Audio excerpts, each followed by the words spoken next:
Hello everyone, I'm James Cook, and today we're joined by Dentally's co-founders, James Harker, the CTO, and Nick Davies, CEO. They founded the company 10 years ago, so we're here to talk about a bit about how software in dentistry has changed over the last 10 years and where it might be going. So first of all, good morning, gentlemen. Good morning. Morning. Great to be here. Excellent. I'm just wondering if, first of all, you could tell us a little bit about yourselves and your backgrounds and how Dentally came into being. James, shall we start with you? Good question. So I guess to really start and tell the story properly, we've got to go way back to the beginning, which was probably 2009, where Nick and I ended up on the same university course, which is sort of studying biomedical engineering at Imperial in London. And I think during the second year, we ended up then living together as flatmates. And being sort of aspiring young students who are perpetually broke, we thought, how can we try and earn a bit more money? And so started an IT support business, essentially. So going around sort of fixing computers and servers and emails and all that kind of stuff, and realized we might be better off actually doing a bit more sort of web design stuff. So then moved from IT support into web design to then websites and e-commerce sites, and then thought, how hard can it be to sort of build an app? And that's how we started our journey with Dentally, I guess. And the reason for dentistry is sort of my mum's a dentist, my dad's a dentist, my sister's a dentist, so I didn't end up being a dentist, but then did very much end up working in the dental industry, and thought, how hard can it be to sort of build a PMS, a practice management system, in the cloud? And we can get this done in sort of a few months, and then we'll move on to other things because that'll be easy. And then, so I think it was, and Nick, correct me if I'm wrong here, but 2012 was when we really started on the idea, and then 2013 with our first customer, and or the end of 2013, I should say, we went into beta with the first customer. And thought it would be quite a simple thing, but then sort of 10 years later, we're still only really just getting started, I feel, and scratching the surface of what's possible. So exactly that. James and I met at university, which and it's all gone downhill from there, I think. No, I'm joking. But we've. I think it was very much, James tried to run away from the dental industry, didn't follow in his parents' footsteps and become a dentist, but nonetheless, the dental industry has managed to consume him and hold him tight. And like we said, we started working on this back in 2012, 2013.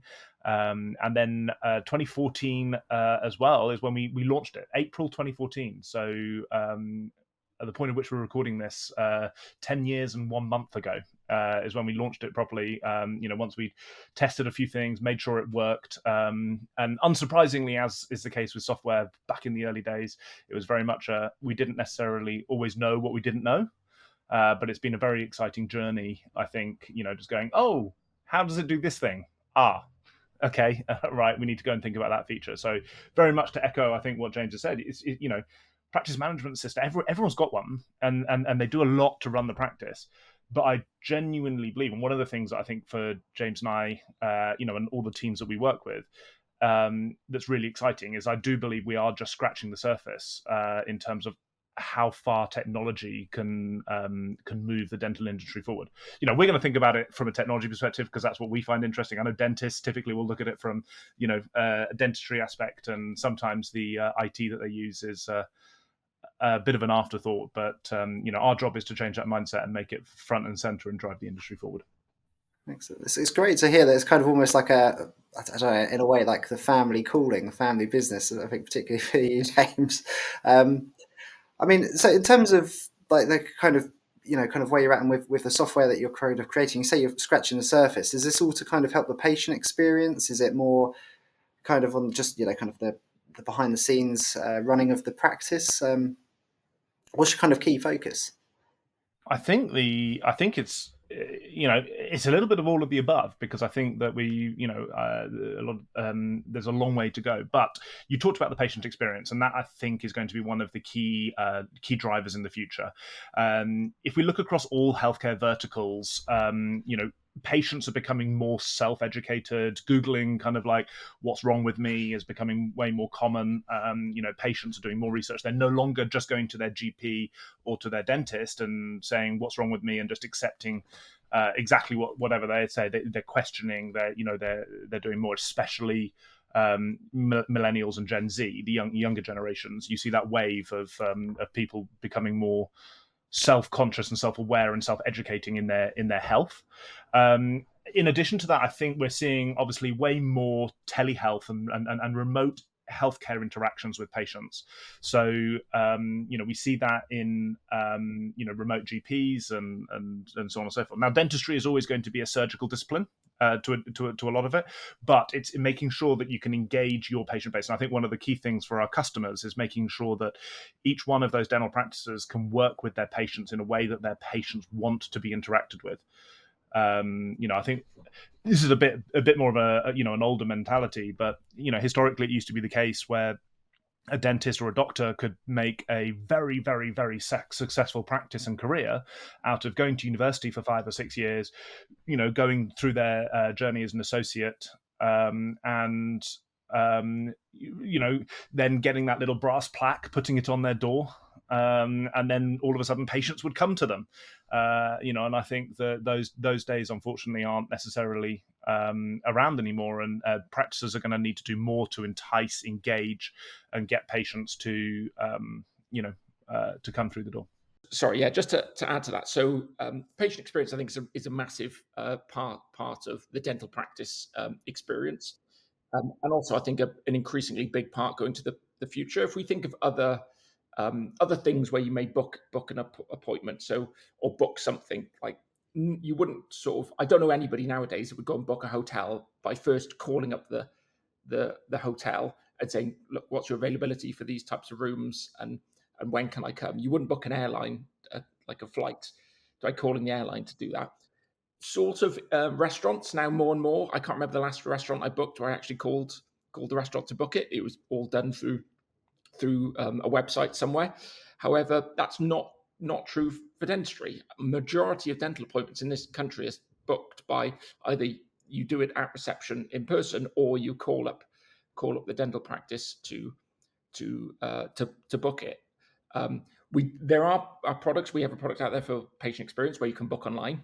It's quite widely used, but not as widely used as you'd expect. A lot of practices still don't have any option for patients to book online, and even those who do, the rates are not as high as you'd expect.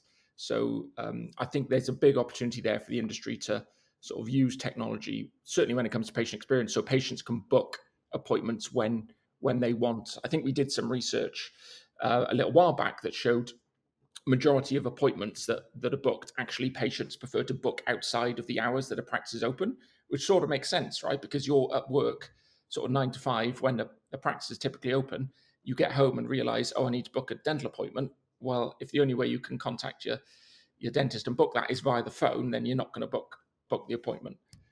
Do you think it's something to do with the demographic? I say demographic, but everybody needs the dentist, you would think, as to why people are still phoning up rather than booking online. Yeah, definitely there'll be that. There'll be some types of patients that only want to book online, and I think there'll always have to be that option. You wouldn't be able to sort of offer a online booking and say we're not taking phone calls, because that definitely wouldn't work. But I think certainly making it easier and more accessible for patients to book. I think there are huge chunk of people out there that would take that option. I think majority of people are happy booking their their holidays, their flights, their hotels online, and I don't think there'd be any difference when it comes to dental appointments. I don't think that's a sort of a special exception. Okay, so I'm going back to Nick as well earlier, saying about kind of how things have changed. Obviously, a dentist would qualify, put the plaque up. That's it. You have your patients coming in. You talk about that sort of level of change. Obviously, you guys have been in business now for 10 years. How much change have you witnessed kind of over the software landscape over that time, and obviously particularly when it comes to dentistry? I think At the end of the day, the software's got to serve the industry. So I think whatever we're going to be doing in software and doing that is driving the industry forward. So I think there are a couple of key things that that we've seen change over the last 10 years. One is that journey that the UK industry is going in terms of consolidating into the corporate space. There's definitely been a bit of a journey that the industry is going on. I think the UK, in the markets that we work across now, the UK is one of the more consolidated markets. I think I was looking at some data the other day that says we've got about 12-13% in larger groups like Bupa, Portman, the big names like that, and then we've got another 12-13% in the smaller groups, the 4, 5, 6 practices up to about 20 practices, and I think I do see that trend going. And now those companies typically approach software and how they use technology at a slightly larger scale, which means that they're looking to do things like engage with the marketing side of things, getting those patients coming in through the door, engaging with their patients. And I think one of our key jobs is to make sure that we provide the right technology to make it easy for a single dentist running their own one surgery practice, all the way through to your typical independent 3-4 surgery high street practice in the UK, all the way up to some of our really large clients who are running hundreds of clinics, across the board. And so I think. So I think one of the things we're seeing change is that consolidation and how those how those companies are driving the use of technology and having that use of technology then filtering down to all of the independents. I think the other big change that I've seen massively is the rise of digital dentistry. And I don't just mean that in terms of the software that we produce, the practice management software and the patient experience. I mean that in terms of the way that dentistry is provided.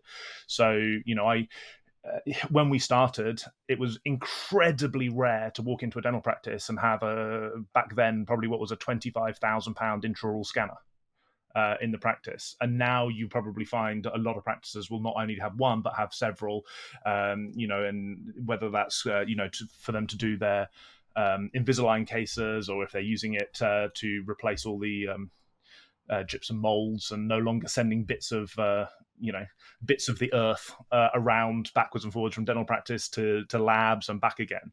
I think that end-to-end digital journey is definitely been one of the bigger transformations we've seen over the last 10 years.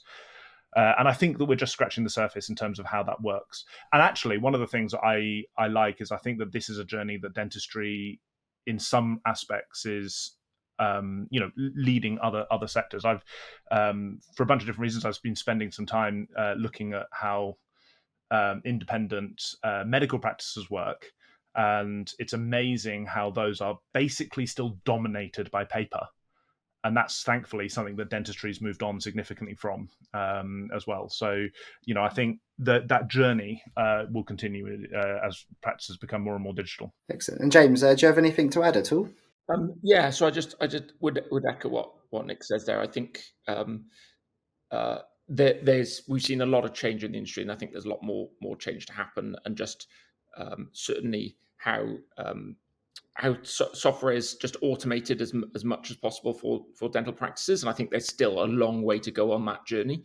If you think of a typical workflow for a patient as they sort of enter dental practice, to check in at reception, to do their NHS forms, their medical history forms, maybe a new patient questionnaire if they're new to the practice, to signing a treatment plan estimate. There's a lot there that still, thankfully, as Nick says, is off paper. You can use sort of your tablet to sign all these things electronically. However, there's still a lot of human touch points in that, and there's still a lot of work that has to be done by the patient up front in the practice, where I think there's a huge amount of opportunity there for automation to get patients to complete as much as possible before they get into the practice, so that they can have a much more smoother journey in the practice, which not only benefits the patient, they're not busy trying to rush around remembering what medications they're on or not on, and also it's a lot easier for the staff, because the staff of the dental practice can focus just on that patient's care and not all of the form filling and other things they need to do either before the appointment or after, whether it's booking the next one or taking a payment for the money for the work they've had done. things like that. I think that's where they're probably looking to the future, is where we can see the industry offering a lot more support to practices. You mentioned all the kind of human touch points. Would you say there's well, that there needs to be a kind of a balance? And obviously you hear AI talked about a lot. It's a real buzzword at the moment. I mean, do you think it's going to be a kind of a big game changer as well? Or do you think we need to kind of keep enough of the human element involved? Yeah, great question. So I think AI is going to be sort of evolutionary for practices rather than revolutionary. I don't think we're going to wake up one day and all of a sudden everything's going to sort of turn upside down. Where I think it will provide much assistance to practices is basically taking those repetitive tasks off humans and basically making a computer do them sort of more efficiently, more effectively, and at a time that's easier for the patient, which basically frees up the people in the practice to focus on the patient and on that human touch point, the things that computers can't do well, and have a much more personalized care path for patients, rather than you're just another patient coming through and we've just got to get you through the process of filling forms and booking appointments, kind of thing, if that makes sense. So yes, I do think it's got a huge role to play, but not all of a sudden it's gonna change things overnight, and we're not going to see practices that don't have. You still need people to run dental practices. I think that's still probably the most important part of a successful dental practice. But where we can use technology to enable the people to basically do higher value jobs or focus more on the patients as individuals, I think that'll be a massive help. Yeah, I think from a I think dentistry or healthcare as a whole, and dentistry in particular, will always be it's a human interaction. At the end of the day, it's humans helping other humans with their healthcare. That will always be true. I think for a long time. And just to echo what Jane said, we talked about the digital journey for dentistry just a few minutes ago, and how that has evolved in terms of making more, allowing more data to be digested by computers. I think we're now starting to see that evolutionary aspect in terms of now starting to bring some intelligence to using that data. So it's all very well storing it. Now, what can we do to make that data work for us and work for the practice? So I think we're starting to see that. But ultimately, all of these things are here to support and take away more routine tasks away from the team members inside a dental practice. So whether that's some smarter engines and allowing people to book and optimize their diaries more effectively, and make that work so that the dental practice can work more efficiently. Whether or not that's we're seeing more and more AI imaging tools come into play. Where they are looking at intraoral radiography. They're not taking away the diagnostic requirement for a human to look over it, but they're just making it a lot easier. It's kind of like a great big blinking sign saying, "Look here, dentist, look here," and then that allows a dentist to focus in on that one area, rather than just, again, it's all about that time saving and and optimizing all of our time. At the end of the day, as humans, all of our time is finite, and we want to make sure that we use it to the best of our ability, especially within the practice.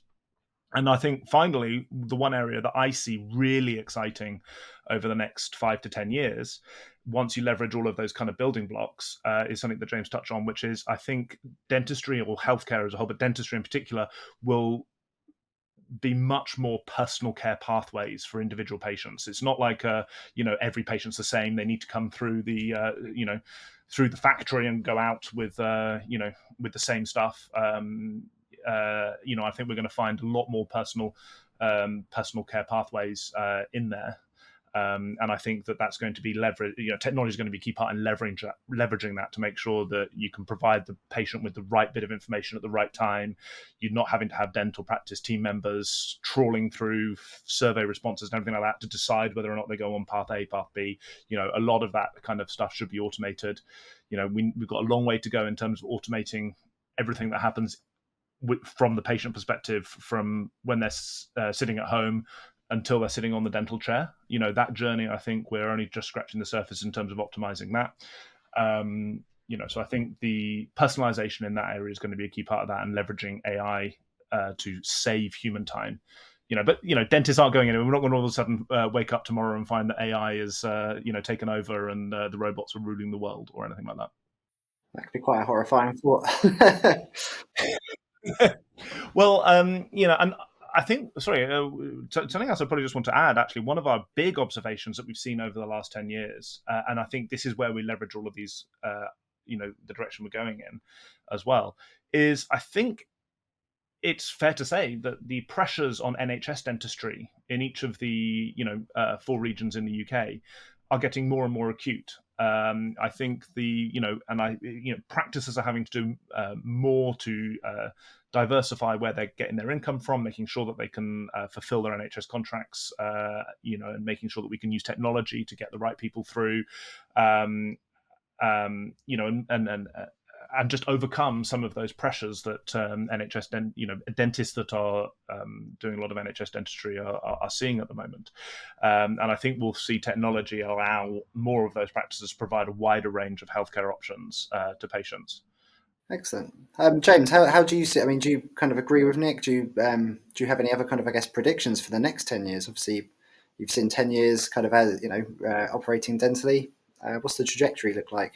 Yes, so I think I agree with a lot of what Nick said there, and very much I see a sort of AI specifically being like the co-pilot to that person in the dental practice, whether that's someone on reception, practice manager, or the dentist. I think you'll have an AI tool sitting alongside them to help them do their job. It's not gonna replace their job, absolutely, but it'll just allow them to do the task quicker, more efficiently, with greater accuracy. Going forward, the next 10 years, I think we're probably going to see quite a change in how we think about software around dentistry. I think we'll have more tools to do more things, and rather than sort of the PMS being just the system used in the dental practice, that's it. I think it's going to spread out, and you'll see a lot more software being used for different tasks that it maybe wouldn't have been before. So if we look back at sort of take that patient experience piece, 10 years ago, hardly anybody had online appointment booking at all, where enough people don't have it now, in my opinion. I think we need more people to have more online appointment booking, but the change is sort of is quite significant. In 10 years, I don't think it's going to be viable to run a dental practice without some sort of online presence, without some way of putting your patients in control of their own care pathways, as Nick mentioned. So I think we'll see that change quite a lot. I think we're also going to see probably a quite a significant change in how the NHS works in the UK. I don't think the current the way they're funding it is going to be sustainable. So whenever there's going to be whenever there's big change in industries like that, I think we'll see technology sort of adapt to the demands placed on a dental practice. So yeah, but very much more tooling to do more things across the board in dental practices, and it becoming software becoming much more ingrained in how dental practices operate on a sort of patient level and a day-to-day level.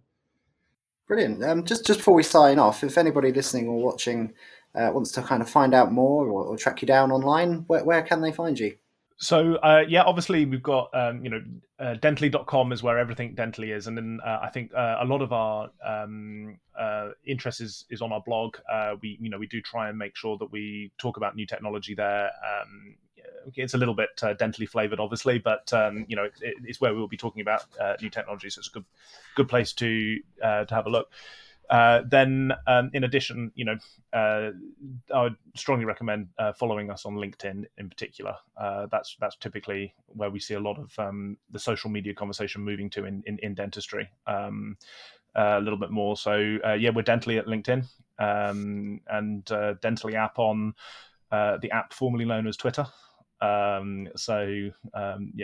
all means, follow us there. And then from James and I's perspective, we're obviously normally around at shows, we're always super happy to be speaking to people. I think one of the key things, we sit here talking about how technology is going to drive the industry forward. The only way we can really do that is by knowing what the industry needs and what the industry wants, and that's absolutely got to be by making sure that we are really speaking to our customers and the wider industry as a whole. Perfect, excellent. Well, we'll make sure to include links to both your website, your blog, and a LinkedIn page as well in the episode description, so everybody can find that down below. But thank you so much, James and Nick, for joining us today.